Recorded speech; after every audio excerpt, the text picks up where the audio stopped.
नमस्कार, India news देख रहे हैं आप और मैं हूं आपके साथ सचिन दुबे। शुरुआत करेंगे बड़ी खबर के साथ। आतंकी मिनहाज से पूछताछ में बड़ा खुलासा हुआ है। कई जगहों पर था ब्लास्ट का प्लान। भागने के लिए लखनऊ की एजेंसियों से मिलने वाली थी गाड़ियां। मानव बम के जरिए ब्लास्ट करने का था प्लान। भागने का तरीका आखिरी वक्त में बताने वाला था कमांडर। जी हां, ये बड़ी खबर हम आपको बता रहे हैं। यानी कि काकोरी से लेकर केरल, जम्मू कश्मीर तक लगातार इनकी पूरी तैयारी थी कि आखिर किस तरीके से ब्लास्ट करना है। उत्तर प्रदेश में अलग अलग जगहों पर एक कर लगातार खुलासे हो रहे हैं। जब यहां पर उन दोनों आतंकवादियों को गिरफ्तार किया गया है, हिरासत में ले लिया गया है, उनसे पूछताछ हो रही है, तब जाकर लगातार एक एक कर बड़े बड़े खुलासे सामने आ रहे हैं कि आखिर इनकी प्लानिंग थी क्या। लेकिन अभी भी जांच का विषय यह है कि आखिर इनके पीछे कौन है, आखिर वो आगा कौन है जिससे तक ये अपने संदेश पहुंचा रहे थे, किस जरिए से ये अपने संदेश पहुंचा रहे थे। और जब ये कहा जा रहा है कि आने वाले वक्त में जब अंतिम चरण में इन्हें भागना था तो लखनऊ की तमाम एजेंसियां इन्हें गाड़ी सौंपती, तो आखिर वो कौन सी एजेंसियां, आखिर इनके तार कहां कहां तक जुड़े हुए हैं, इन तमाम चीजों का जो खुलासा है वो अभी भी होना बाकी है। और एटीएस के साथ साथ तमाम जो इंटेलिजेंस टीम है, अब वो पूरी कोशिश यहां पर ये कर रही है कि जो जितनी भी बड़ी चेन है इनका खुलासा जल्द से जल्द हो सके।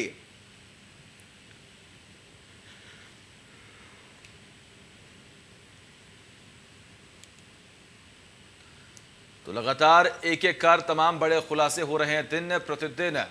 जब पूछताछ सख्ती से हो रही है तब जाकर ये बड़े बड़े खुलासे सामने आ रहे हैं। पहले ये जिक्र किया गया कि तमाम पर्यटन स्थलों की रैकी पहले ही कर दी गई थी और उत्तर प्रदेश को इसी जरिए से दलाने की पूरी कोशिश थी। तमाम जानकारी के लिए हमारे साथ हमारे सहयोगी पंकज जुड़े हुए हैं। पंकज, फिलहाल क्या लेटेस्ट अपडेट है आपके पास, क्योंकि जब इनसे पूछताछ हो रही है कड़ाई से, सख्ती से, तो दिन प्रतिदिन लगातार बड़े बड़े खुलासे हो रहे हैं। बिल्कुल आपको बताना चाहूंगा कि मिनहाज एटीएस की पूछताछ में मिनहाज ने बताया है कि वो सीरियल ब्लास्ट की उन लोगों की साजिश थी जिसको अंतिम वो निर्णय देना था। उसके बाद आपको बता दें कि इस साजिश में तमाम बड़े शहर रखे गए थे, भीड़भाड़ इलाके रखे गए थे। महत्वपूर्ण बात है कि इसकी जानकारी अंतिम समय पर जो कमांडर थे, जो वहां से मॉनिटरिंग कर रहे थे, उनके द्वारा अंतिम समय में पूरी स्पॉट को बताना था। हाँ, ये बात जरूर है कि वीडियो कॉलिंग के जरिए इनको कुछ टिप्स बताए गए थे। उसके बाद जब घटना को अंजाम देने के बाद, बड़ी वारदात को अंजाम देने के बाद इन लोगों को भागने की प्लानिंग भी पूरी तय कर ली गई थी कि ट्रैवल एजेंसी के द्वारा किस तरह से कितने लोगों को कैसे निकलना है और किस तरह से हिंदुस्तान से भागकर बाहर निकलना है। तो तमाम सारे रूट तय की गई थी। उसके बाद फिर आपको बता दें कि ट्रैवल एजेंसी का जो इस्तेमाल करना था वो भी लखनऊ का ट्रैवल एजेंसी का इस्तेमाल करना। तो कई ऐसे इस तरह से उत्तर प्रदेश में सीरियल ब्लास्ट करने की प्लानिंग को जिस तरह से कबूलनामा किया है मिनहाज ने, तो कहीं ना कहीं बहुत बड़े घटना को अंजाम देने वाले थे, जिसको कि एटीएस ने पूरी तरीके से खुलासा किया है। जी बिल्कुल। और ऐसे में अगर हम बात करें तो पहले यह भी जिक्र किया गया था कि तमाम जितने भी पर्यटन स्थल हैं वहां पर इन तमाम आतंकवादियों ने पहुंचकर रैकी की थी। और जिस तरह के लगातार हम ये दिखा भी रहे हैं कि काकोरी से लेकर कानपुर, कानपुर से लेकर जम्मू कश्मीर, तो इनके तार जो हैं वो कई जगहों से जुड़े हुए हैं। तो क्या ये जो कनेक्शन है, क्या ये कनेक्शन को लेकर अभी तक कोई खुलासे हो पाए कि आखिर ये किस जरिए से अपने आका तक अपनी बातें पहुंचा पा रहे थे?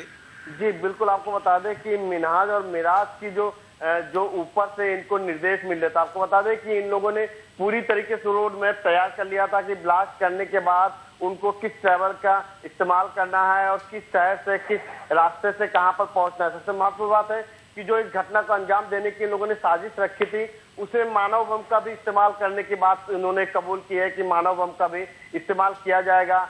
किस समय पे किया जाएगा और कौन मानव बम बनेगा, ये आखिरी समय पे तय होना था। ऐसे में एटीएस की कार्रवाई में, पूछताछ में ये सारी चीजें सामने आई कि सीरियल ब्लास्ट की बहुत बड़ी प्लानिंग की जा रही थी, जिसको कि एटीएस ने नाकाम कर दिया है। हालांकि लगातार पूछताछ में तमाम अहम चीजें आ रही है। आपको बता दें कि पाकिस्तान से और पेशावर से और कश्मीर से ये सारे तार जुड़े पाए जा रहे हैं। लगातार एटीएस इसमें छापेमारी कर रही है और छापेमारी करके इनके साथ में जो साजिश करना में जो तमाम इनके साथी थे उनको लगातार गिरफ्त किया जा रहा है। लेकिन अभी तक मीडिया ब्रीफिंग की तरफ से कोई जानकारी नहीं दी गई।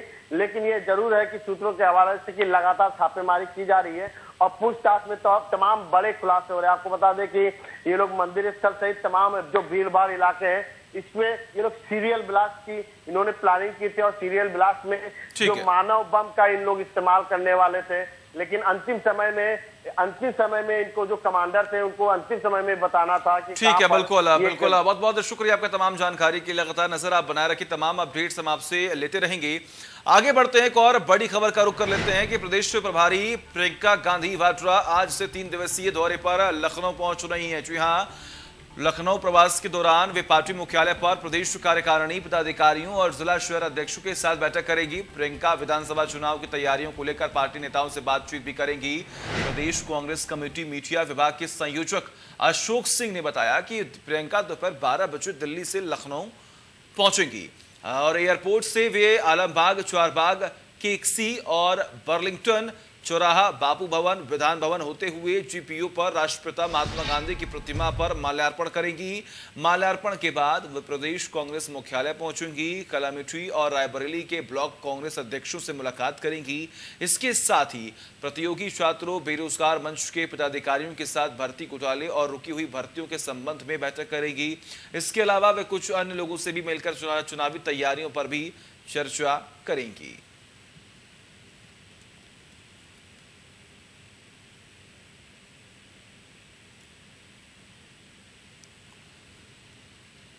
तो लखनऊ में कांग्रेस के नेता बुलाए गए हैं, उनसे मुलाकात होगी, अहम मुद्दों पर बातचीत होगी। फिलहाल लखनऊ में अगर हम बात करें तो अलग अलग चौराहों पर तमाम होर्डिंग और बोर्ड्स जो है वो लगे हुए हैं, जिसके जरिए बताने की कोशिश की जा रही है कि कांग्रेस अब पूरी तैयारी में लगी हुई है।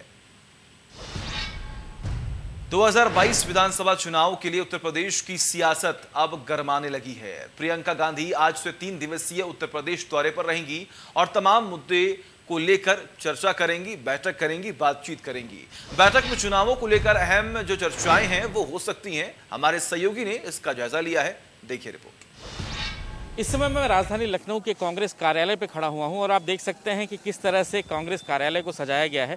अंदाज़ा लगाया जा सकता है कि किस तरह से यहां पर प्रियंका गांधी के स्वागत की तैयारी से पहले ये सारी तैयारियां चल रही हैं। हालांकि आज करीब 1 बजे के आसपास प्रियंका गांधी जो हैं वो कांग्रेस कार्यालय पहुंचेंगी और एयरपोर्ट से लेकर के कांग्रेस कार्यालय तक पूरे रास्ते जो है वो प्रियंका गांधी के पोस्टरों से पटा हुआ है, कांग्रेस की झंडियों से पटा हुआ है। और जाहिर है कि कोरोना काल के काफ़ी लंबे समय के बाद में राजधानी लखनऊ पहुंच रही है तो कांग्रेसियों में जोश वो दिखाई दे रहा है।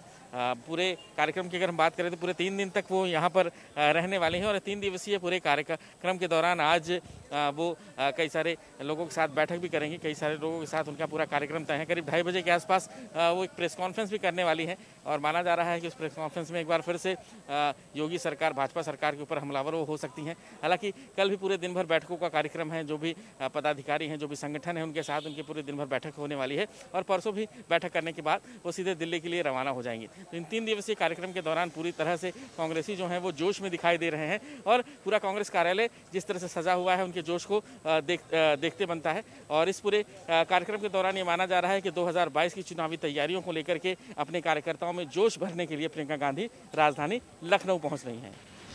रोहित के साथ और तमाम जानकारी के लिए हमारे साथ हमारे सहयोगी विजय लगातार बने हुए हैं। विजय, फिलहाल लगातार सुबह से हम ये कवरेज कर रहे हैं कि आखिर ये दौरा किस तरीके से महत्वपूर्ण होने वाला है, क्या आने वाले वक्त में 22 के चुनाव को फतेह करने के लिए अब कांग्रेस और भी मजबूती से जमीनी स्तर पर उतरने की पूरी कोशिश कर रही है। लेकिन सवाल यही है कि आखिर कब तक कांग्रेस ऐसे लगातार कमजोर पड़ती हुई जाएगी, क्योंकि बहुत जरूरी है कि अगर बीजेपी को टक्कर देना है बहुत ही मजबूती के साथ तो कांग्रेस को भी मजबूती के साथ उतरना पड़ेगा।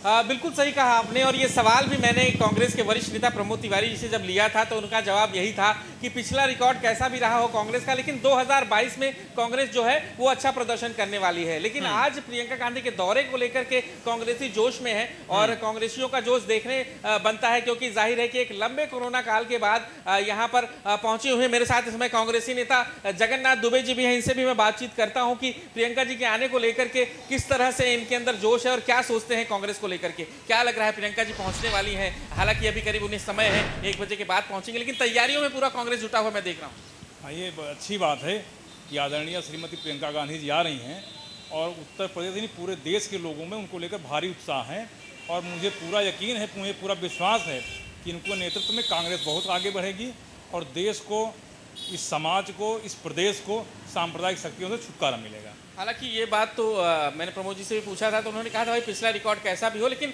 पिछले काफ़ी सूखा रहा है आपके यहाँ, कांग्रेसियों का जो रिजल्ट रहा है काफ़ी सूखा रहा है। 2022 आपको क्या लग रहा है, कैसा रहने वाला? निश्चित तौर पे आपकी कांग्रेस बहुत अच्छा प्रदर्शन करेगी, इसमें दो राय नहीं है।